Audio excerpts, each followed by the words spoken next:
The Vagina Workshop.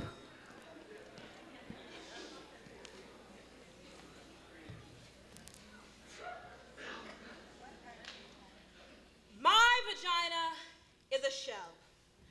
A round, pink, tender shell. Opening and closing, closing and opening. My vagina is a flower, an eccentric tulip. The center acute and deep. The scent delicate. The petals gentle but sturdy. I did not always know this. I learned this in the Vagina Workshop.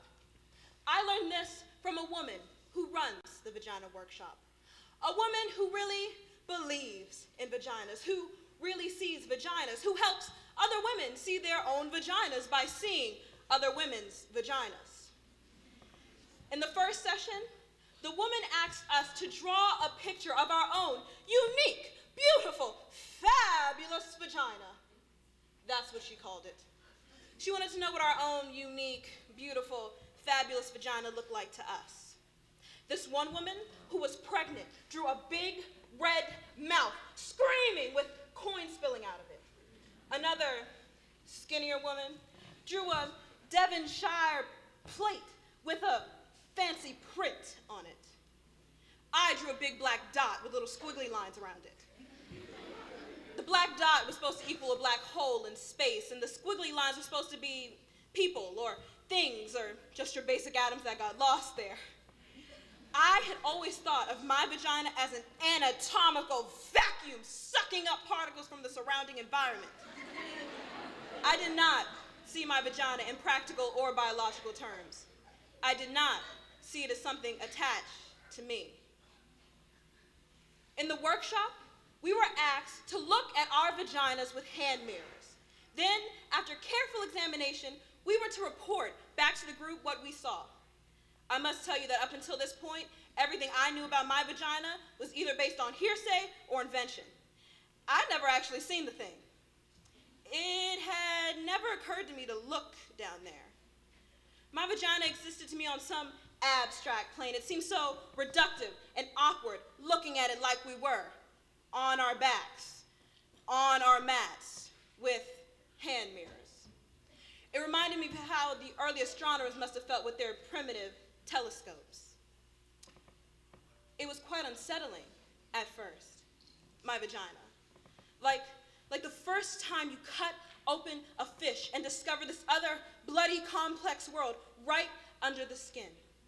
It was so raw, so red, so fresh. My vagina amazed me. So much so that I couldn't speak when it was my turn. I was speechless. I had awakened to what the woman who ran the workshop called vaginal wonder. I just wanted to lay there with my legs spread, examining my vagina forever. It was better than the Grand Canyon. Ancient and full of grace, with the innocence and freshness of a proper English garden. And it was funny. It was very funny. It made me laugh the way it could hide and seek, open and close. Then the woman who ran the workshop asked how many women in the workshop had orgasms. 2 women tentatively raised their hands. I did not raise my hand. Although I had orgasms, they were accidental orgasms. They happened to me. They happened in my dreams, and I'd wake in complete splendor. They happened a lot in water, mostly in the bath, once in Cape Cod. They happened on horses, on bicycles, on the treadmill at the gym. I did not raise my hand because although I had orgasms, I didn't know how to make one happen. It seemed like some mystical, magical thing. I didn't want to interfere. It felt wrong, contrived, manipulative. It felt Hollywood. The surprise and the mystery would be gone. The problem, of course, was that The surprise and mystery had been gone for 2 years.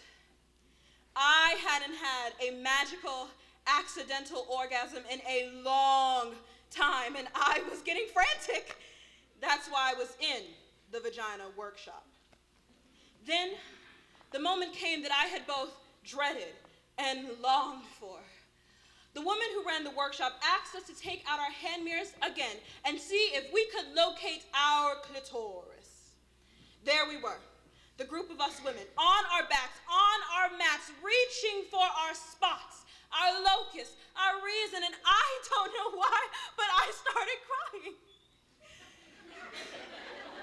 Maybe it was sheer embarrassment. Maybe it was knowing that I had to give up the fantasy, the enormous, life-consuming fantasy that someone or something was going to do this for me, the fantasy that someone was coming to lead my life, to choose direction, to give me orgasms. I could feel the panic coming, the simultaneous terror and realization that I had avoided finding my clitoris, had rationalized it as mainstream and consumers because I was, in fact, terrified that I, in fact, did not have a clitoris.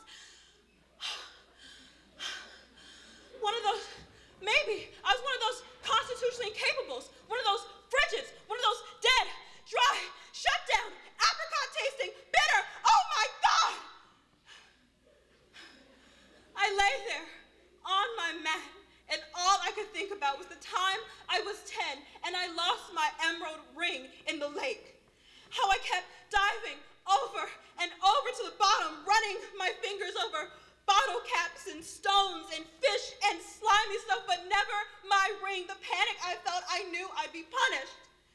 The woman who ran the workshop saw my insane scrambling, sweating, and heavy breathing. She came over to me. I told her, "It's gone. It's gone. I've lost my clitoris. I shouldn't have worn it swimming." She laughed. She said, "My clitoris wasn't something I could lose. It was me. It was the essence of me," she said. It was the doorbell to the house and the house itself. I didn't have to find it. I had to be it. Be it. Be my clitoris. Be my clitoris. I lay there, closed my eyes, I put down my hand mirror. I watched myself floating above myself. I watched as I slowly approached myself and re-entered myself. I felt like an astronaut re-entering the surface of the earth. It was very quiet, this re-entry, quiet and gentle. I bounced and landed and bounced. I came into my own muscles and blood and cells, and then I slid into my vagina. It was suddenly easy, and I fit. I was all warm and pulsing and young and alive, and then, without even looking, with my eyes still closed, I put my finger on what had suddenly become me. There was a slight quivering at first, which urged me to stay. Then, the quivering became a quake. The quake, an eruption, the layers dividing and subdividing into a silent horizon of music, and then a plane of color, and then I felt connection, calling connection as I lay there thrashing about on my blue mat.